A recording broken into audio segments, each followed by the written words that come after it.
Alright, so last weekend was the UK drum show, and I was fortunate enough to be invited down by the great people at Lwig to basically just hang out on their booth and make some noise, so I thought I might as well make a video out of the whole thing. On my way to the London drum show, which is in Liverpool, the Liverpool drum, it's just the drum show. I don't know why I'm trying to make it more complicated. We're on the way to the drum show. Gonna be fun, it's a long drive, but that's okay. Let's hit the road. Jack, oh shit, I forgot my sweets.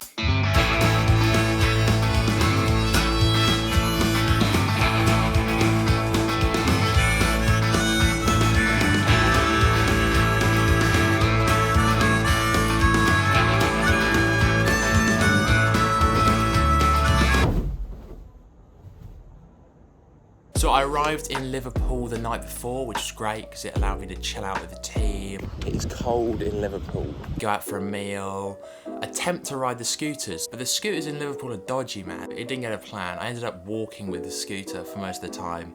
Disappointing. Luckily, I bought the greatest movie in the world ever made to fall asleep to. We're not about to do a free-form jazz exploration in front of a festival crowd. The next day I went straight to the Lwig booth to see what they were packing for this year's drum show, and they had a great range of kits, man. They had a classic oak, a classic maple, an evolution kit, a new sonic as well, which is wicked. Still though, my favourite is definitely the oak. I don't know, man, there's something about those kits.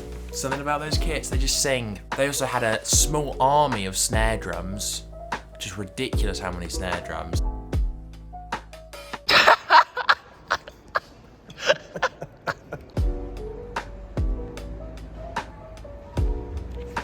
I mean, that is just the dream snare, isn't it? Give it to us raw.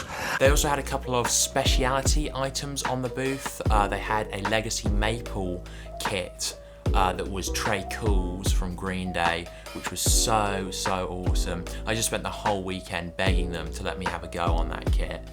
Trey Cool kit is downright filthy. Really want to have a go on it, but they won't let me. Gonna try everything I have to get on that kit. Everything.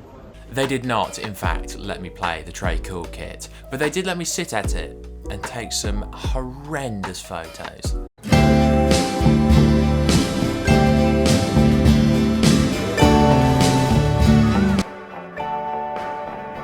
They also unveiled the Cavern Club maple snare, which was absolutely unreal, man. One of 15 in the world. I was scared to even look at the thing. I was just pointing at it. Well, don't point even. Don't even point? No, you've seen Don't enough look of at that one. That's the second mention of Spinal Tap in this video.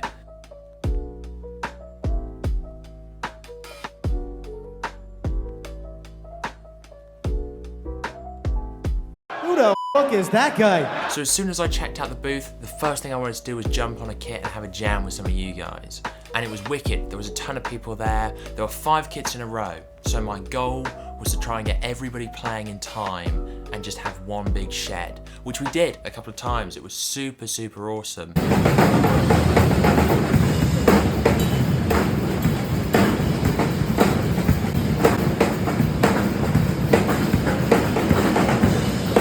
There were a few times where it got slightly out of hand, but for the most part, it was wicked.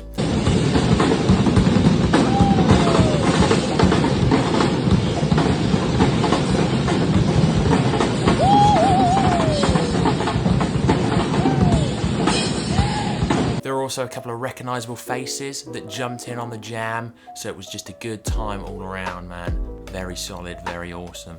You can't go wrong with 5 people jamming, unless you're the neighbours. I also did a signing on the Lwig stand with some of the other artists that were there, which was a really great experience. Again, just so nice to meet people that kind of watch my videos, my questionable content.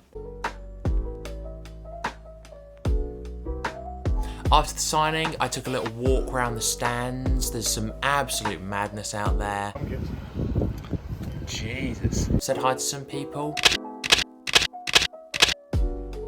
And hung out. And that was about it, really. Solid day, fun day. A lot of drumming, a lot of drum offs. But fun, you know? Fun shit. Just so cool to see everybody coming out and coming together for the love of the drums. Poetic this, isn't it now? Really hell. Massive thank you again to Lwig for letting me stay on their stand and bringing me down. I had so much fun. It was just killer. And I couldn't have done it with nicer people. Yeah, it was wicked. That's about it. I'm gonna go and sleep now.